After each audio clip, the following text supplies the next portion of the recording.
Welcome to Resiliency Redefined. I'm your host, Robyne, and I am thrilled to share with you information about resiliency, well-being, performance, education, business, parenting, and everything in between. I'm committed to joining you each week to talk about these big ideas and bring them into action, habits, tools, strategies, tactics that allow us to finally uncover what it takes to truly be well. And I'm just so excited that you're here.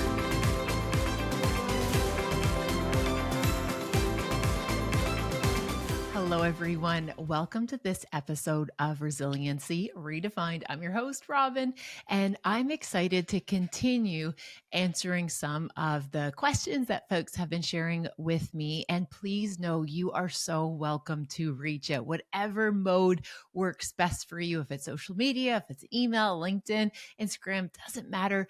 Whatever serves you best to be able to get in touch to ask your question, please feel free to do so. As I've shared before, I love to be useful. So anytime I can help tackle a big idea, it just absolutely makes my heart smile. So the question we're going to dive in today is, I absolutely love this. The person asks, how do I know if I'm like avoiding or like I'm procrastinating doing something that's really important that would be beneficial to me, but like I keep putting it off? But is it a go-to excuse or what's happening here? How do I know if I'm putting it off for the right reasons? Oh my goodness, this question resonated with me on so many levels because I get to work with folks, again, all around the world. And this is an area that we spend a lot of time thinking about our habits, our routines, our rituals, kind of like our go-to playbooks when it comes to how we navigate stress and our well-being. So my friend Lucy, I got you covered today. I will hopefully be able to give you some key insights on how do you know if you're like procrastinating, avoiding, escaping, all the things. We're going to tackle it in today's episode. And I'm just so glad you asked the question. And I'm so glad each and every one of you are here today. So to be able to understand our behavior, we're going to go back to an oldie but a goodie. It's the phenomena that we know to be true, that every single behavior you do serves a purpose. We absolutely engage in behavior for a reason. Now, the reason might not be obvious to us. It might not be even something that we might be conscious about, but the reality is every single behavior that we do ultimately is trying to protect us. It's trying to keep us safe. Remember, our stress system is our first line of defense. Everything that we do, even though it might from the outside looking in look harmful or destructive, and it could very well be harmful and destructive, ultimately it is serving some function. We wouldn't do it if it didn't. All right. So what does this have to do with Lucy's question? Well, to be able to talk about some of those behaviors, what I wanted to do is share with you some of the like common ones that I see. Okay. So when we think about these ideas it's how we handle a stress response. It's how our bodies are trying to process a situation, ultimately again trying to keep us safe. So when we think about these four common practices of coping that may perhaps be putting us farther away from our goals, I hope this will give you some insight. Now, one of the starting places is to first recognize, ultimately, we talked about this in the accountability episode if you're curious to hear more about this topic, but what helps is recognizing that ultimately we want to think of our behavior as essentially like above the line or below the line. Above the line is the behaviors and the habits that are aligned with my values, my beliefs, things that I want to be known for, things that matter to me. It's like when we're showing up aligned in our integrity, those are the habits that are above the line. Below the line might be habits that are serving a purpose, but they might be moving us farther away from our goals or perhaps even off track or out of alignment, which creates that dissonance, that discomfort. We don't like to engage in behaviors that might, for example, give us some instant relief or quick relief, but ultimately are farther away or getting us farther away of our true self, our true well-being. So what are some of those common behaviors that we see that tend to push people below the line which hopefully might give you some insight, Lucy, as to whether or not this is procrastinating or avoiding. And of course, avoiding being one of them. Okay, so the first one I want to bring to our attention is escaping.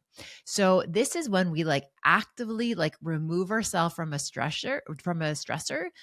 And it could be take the form, for example, of numbing behavior. It could take the example of, again, a wee bit of protest behavior where I'm not even going there, right? You literally throw up those boundaries, you throw up shield wall, whatever it might be, that you literally actively remove yourself from the stressor. So let's say, for example, you're dealing with a stressor at work. Escaping might be that you literally go for a walk on your lunch hour and actually don't go back. That would be the most obvious example of literally escaping, is that we leave a situation. So we are actively removing ourselves. Now, what that could also look like for escaping, for some of us, it might look like picking up some good fiction and say, peace out. 4 hours later, we avoid all responsibilities. We also avoid all stressors, and we lose ourselves, and it gives us a wee bit of a break. So there's no judgment in any of these coping strategies. What I hope to bring to your attention, again, there are just some that are going to help us stay closer to our goals, get us in alignment with what we want to be doing. And some of them very much could be getting us away from our goals. So let's take that example back up about stressors at work. So escaping would just be I'm out, right? So it's not necessarily avoiding, it's literally actively removing yourself. Okay. Now, if we look at the next piece, it might be ignoring. That's another coping strategy. Maybe your nervous system knows full well that the work situation right now is toxic or difficult, or maybe not even reasonable. Maybe you're being asked to work beyond what's reasonable for a human. Your body knows it, but you're scared to say no because you don't want to lose your job. You don't want to look like you're not competent. Yet we'll say no to rest. We'll say no to certain things, but we keep showing up and we're ignoring all of the signs that this isn't okay. Now, the classic example of ignoring, but our body knows it anyway, are the Sunday scaries, right? Everything's going well. You're pretty good on the weekend. You're feeling pretty positive. Things are lovely. And then Sunday afternoon, that little bit of anxiety starts to creep in, that little bit of restlessness, maybe that fear, whatever that might be, because you're anticipating the stressors that are going to be waiting for you when you log on to work or physically show back up to work if you're heading back in on Monday. Now, the Sunday scaries aren't reserved just for Sundays. They happen anytime when we are really feeling nervous or a wee bit wobbly about something that's going on.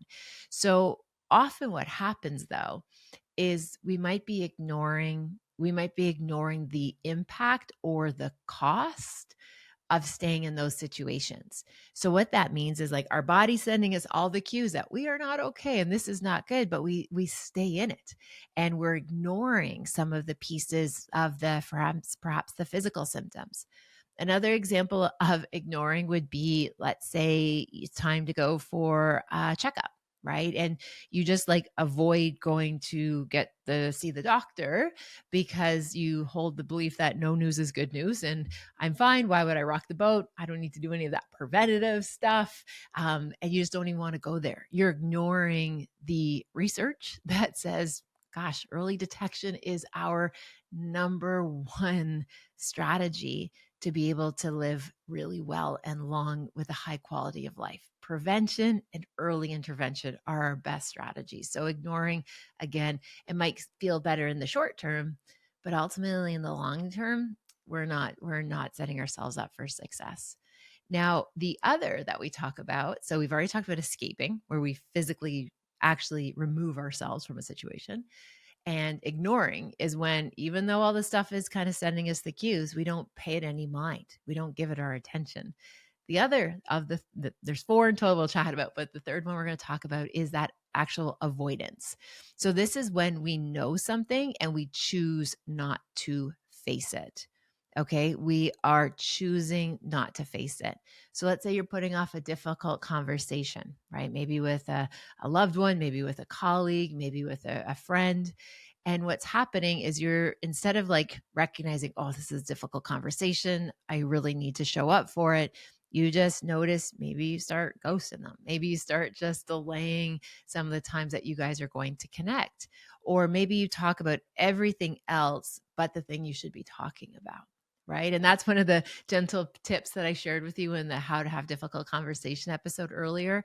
One of the best ways to have a difficult conversation, don't even bother with the small talk, just get right to it.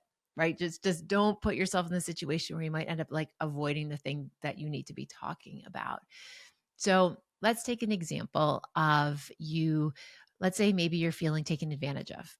Okay, maybe by a friend or a colleague or a teammate, you feel as though they are completely and totally taking advantage of the fact that you are someone who is really flexible or really compassionate or really empathetic. And that person, who very well could be very compassionate, empathetic, and flexible, is starting to notice that, like, whoa, this isn't feeling very good because you're taking basically advantage of my generosity, or you're taking advantage of that compassion, whatever it might be. So you might notice, instead of just saying, hey, we need to talk about this, we might avoid it. We might talk about everything around it except what we need to be talking about. So that's coping strategy. Even though it's not solving the problem, by avoiding it, it's just putting off that discomfort. Even though the bigger discomfort, it's going to become more and more almost dangerous to relationships because we start to build resentment. And we also start to write some pretty interesting narratives to explain the behavior. Okay, so we run the risk of all of a sudden operating sometimes like out of reality versus being able to show up for a difficult conversation. So that is avoiding. Okay. Now, the next coping strategy of the four, and this is the one that I would really encourage you to pay some mind to because it is a coping strategy, but based on comparing it to the other three, I think there's a lot more room to work here that will help us stay above that line, which is delaying. Okay. So this requires a degree of self awareness, our ability to say, like, hey, you know what? I actually have to address it. I am not in the headspace to address it right now. I am not well resourced to address this right now. I am going to address this Monday. And the the challenge, I guess you could say here, is to again be that person who follows through. So if you are delaying as a coping strategy because you're not feeling well resourced, again, no shame, there's no judgment whatsoever, but you do want to be someone who follows through and says what I'm going to do, which means if I delay it, I'm going to make sure there's a deadline to it or something planned. So that way I know I'm not escaping, avoiding, or ignoring. I'm delaying because that makes the most sense. Okay. I hope that is starting to get you thinking a wee bit about some of our go-to coping strategies. Now, let's kind of take a moment just to pause and realize and maybe hold space for recognizing, again, there's no shame or judgment in any of these behaviors. They're all trying to keep us safe. So, for example, maybe the ignoring part, right? You're ignoring that difficult conversation, or you're ignoring the fact that maybe you don't feel like you're being treated very well, or whatever the thing is that you're ignoring. And instead, it's like, okay, I want to do something that's soothing. And maybe the soothing is that we watch way too much television and we become like like we're just consuming content. Or maybe you notice that you maybe lean towards eating sweet things or things that feel like a treat because you're trying to look after that, part of you that, like, hey, life is hard. I want somebody to look after me. I want somebody to take care of me. And sometimes we can do that with food. We can do it with spending. All of those things are attached to the release of dopamine, which allows us to just feel better even for a second. And even just a wee while ago, again, there's no judgment or shame in any of this, because just even a wee while ago, I was in the middle of trying to frame how I was going to deal with this difficult situation at work. And then I paused for a second and was just like, a sales coupon for one of my favorite stores popped into my inbox, and I literally followed the link, right? I like dived into this shopping, and I literally was like, what can I buy in this moment to make me feel better? Like, literally, it wasn't like, what do I need? It was literally like, what can I just click on that is going to give me some relief? Now, thankfully, thankfully, I've learned enough about that behavior for myself that I actually get just a wee bit of relief by exploring, by like seeking out, like going through the website. Like that gives me a wee bit of a sense of like a chase, a little bit of like a hunt. It gives me just that little bit of endorphin starts to go. It feels like kind of exciting. It's novel. And then the act of putting it in my cart, it's going to give me a dopamine hit. And I've learned that I don't actually have to click buy. Yeah, like I actually just the hunt, just the pursuit, the chase, putting it in my cart, that in itself gives me enough of a wee bit of like a little bit of a dopamine hit that I actually don't have to actually hit buy. So, again, why I'm sharing this with you is each and every one of us, we learn different strategies for coping, for navigating stress. Now, that example I gave you, where all of a sudden something popped up in my inbox and I decided to go online shopping, I also could have used that opportunity to push away from my desk, right? Literally the act of like pushing the chair, doing a big sigh breath. I could have gotten up, drank some water, done a few little air squats, rolled my shoulders, maybe even thrown out some laundry. Like I could have gone and got a snack. I could have called a friend. I could have gone and played with puppies. Like there's many opportunities to select a behavior that's going to give you a wee bit of relief, a little bit of ease, a little bit of a distraction, a little bit of a breaking the cycle of stress. We want to be open to learning about ourselves enough, being curious enough about our behavior to recognize when is it time that we play around a website and put things in our carts, and when is it a time that we actually like step away from the stressor, right? So having that awareness about when I'm doing behaviors that again are going to set me up for success or might maybe derail me a wee bit, you know yourself better than anybody. Okay. You know yourself better than anyone. So trust that building wisdom. You're building knowledge, you're building reps, you're building examples. Now, when I think about these ideas about how we are coping, we again often do this on autopilot if we don't slow down enough to pay attention. We do things on autopilot if we don't slow down enough to truly pay attention. Now, recently somebody asked me on an episode I was interviewed for on a podcast, and they're like, Robyne, if I can only do one thing to increase my resiliency and navigating like stress, if I can just do one thing, what would my one thing be that you would tell me to do? And it was to slow down. When we just take a moment to pause, to give ourselves just a moment to get ourselves out of autopilot and be present, we make such better decisions. We make beautiful decisions when we give ourselves just a wee bit of breathing room. So, again, my invitation just to slow down, especially if you notice that our autopilot behaviors are stuck perhaps on a setting that could be procrastinating or in that way of just like not helping the long game. So a lot of our coping strategies win the short game. They win the moment of us getting a little bit of relief or ease, but they don't necessarily win the big game. They don't kind of carry and extend to where we're actually going to have true relief and rest and healing. So I hope this is useful. Just recognizing that difference between kind of escaping, ignoring, and avoiding, recognizing how delaying sometimes could be pretty useful, but not if we're doing it in excess and not if we're doing it, again, just as a way of procrastinating, using it in a way to make sure that you're ready and you're well resourced to be able to do what you need to be able to do. So ultimately, when we think about the patterns, they have served a purpose. And they have served you so well to this point. You wouldn't be where you are right now if you didn't have some coping strategies, the ones that get you closer, the ones that might get you a wee bit off track, but they're keeping you in the race. They're keeping you here. They're keeping you dialed in, locked in. Perhaps, though, there's some of them that we can execute and implement that are going to be a wee bit more restorative, that give our nervous system a chance to just say, I am okay. And remember, okay is enough. And even if you're not okay, getting to the shore is all that matters. Okay. So again, when we are feeling the thick of it, when we are in the midst of these big feelings, these big emotions, these big stressors, whatever it might be, whatever you have to do to get to the shore.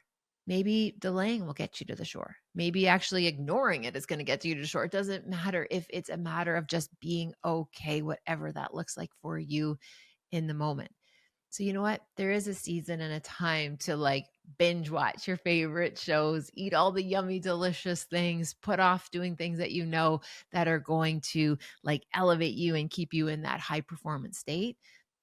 There's seasons when we got to take a break, right? I love when I talk to Olympians and they tell me about like, you know what, they work so hard, they dial in, they locked in. And then, you know, every once in a while, they just have this kind of like, and I get nervous when they call it like this guilty pleasure, but they just get like a day off where they are able to just like vegetate. Right. And some people call it like brain rot, which no, all of these are associating these negative labels to rest and recovery. This is not brain rotting. This is not like vegetating to the point where like we're like literally barely functioning. Like, gosh, no, rest. Rest is so important for us to be able to keep showing up with the right perspective of being able to make sure we know what matters most. And then we're able to make what matters most matter most. There is a season and a time for rest. There is a season and a time when we're able to say, you know what, I am not evolved enough right now to handle this. I need to prolong it. I need to delay it. I need to avoid it. I got to just ignore it. My classic example of when I had this beautiful moment of realizing that I'm just not evolved enough as a human, and I've shared this before on the podcast, was when I walked into a high school gymnasium at a Catholic school, mind you. And they were all yelling and they were all chanting. And I was trying to figure out, like, I had no idea what they were saying, right? I had no idea. And it was like, I was just kind of like, whoa, these people are like really kind of upset. And they were chanting and they were screaming. And I remember sitting down and then realizing that they were screaming overrated at my Jackson. Like, this wasn't just the other basketball team and like a little group of their fans. Like, this was a buyout in a high school, which means like every kid in the high school was there and teachers, and they were chanting overrated as soon as Jackson walked into the gym. And I remember like literally being in that moment being like, I am not evolved enough right now to handle this in any even remotely positive, constructive way. And I remember like picking up my phone and going to like a celebrity like news outlet, whatever. And I remember just like scrolling, like, cause I was just like, I can't even, right? So I like was doom scrolling in that moment, learning all about, gosh, I can't even remember. I think at the time it was all about like Lindsay Lohan having a facelift or something, right? Or a ponytail lift, facelift. Anyway, I went so deep down this rabbit hole of just mindless social media because I just was not involved enough in that moment to be able to process what was happening about what they were saying about my little Jack. I'm like, anyway, nevertheless, I'm sorry I digress, but let me tell you, I still just cannot believe a group of even teachers were screaming this at a kid. Now, to bring that moment full circle, I still remember Hunter's response when I literally texted him at school and I'm like, we need to talk. I like SOS, mom needs some support right now. And Hunter said to me, he's like, Mom, does Jackson know of any of those people? Does he know of any of those students in the stands? And I'm like, I don't know. And he might know a couple of them, but definitely not. He doesn't know all like 1,000 of them. And he said, isn't it wild that they know him? Like, just hold space for that, Mom. Jackson might know a handful of them, but every single person in there knows that Jackson's here to play ball. Right. So, Mom, like, that's pretty cool. Tell Jackson that too. You have no idea who they are, but you know what? They all know who you are and you've earned that reputation. And whether they want to call it overrated, whatever, the reality is, Jackson, you are somebody who's known in the area for your skills, for your talents and your gifts. Again, the the philosophy of Hunter. He's a gift. Okay, my friends, I hope that was useful. Thinking about recognizing all the behavior serves a purpose, recognizing when do we need to delay, when is it that place where maybe we might be ignoring, but our physiology is telling us a different story. when do we escape? When do we avoid? There's no shame in that, because ultimately at the absolute end of the day, your nervous system just wants to make sure you're okay. And it will play dirty. It will. And I'm okay with it, because it is keeping you alive. It is keeping you safe. And when I say it plays dirty, it literally is like, you fall upon that new series where, you watch 8 episodes in a row so you can just forget for like whatever 42 minutes times 8 is what the average show is. You can literally just forget about that jerky situation at work, right? Like, it's just saying, hey, I'm on your side. I might not always choose the best things for you, but your nervous system is the part of you that says, we're going to always make sure that you are okay, because we love you and we want to make sure you're safe and you're good. And again, it's our survival mechanism. And remember, our survival rate right now is 100%. You have survived every hard thing that has ever come your way, every difficult boss, every difficult situation. And there might have been moments where you did not think you were going to make it through, but you are here and you're showing up, and you're obviously listening to stuff around personal development and finding your excellence and your greatness. And for that, I want to say congratulations. You're still in this. Enjoy the rest of your day. I hope that is useful. Keep asking me your questions, and I look forward to connecting with you next time. Take good care. Bye for now. Thank you for spending time with this podcast episode today. I hope you found something helpful in Resiliency Redefined. Please feel free to share it with somebody who you might think could benefit. Maybe there was something useful, something in particular that you think you could pay forward. Also, if you have a moment, please feel free to rate and review this podcast wherever you like to listen to your podcast. It means the world to me. And again, thanks for your time. Thank you for your interest. Take good care, and I'll see you next time.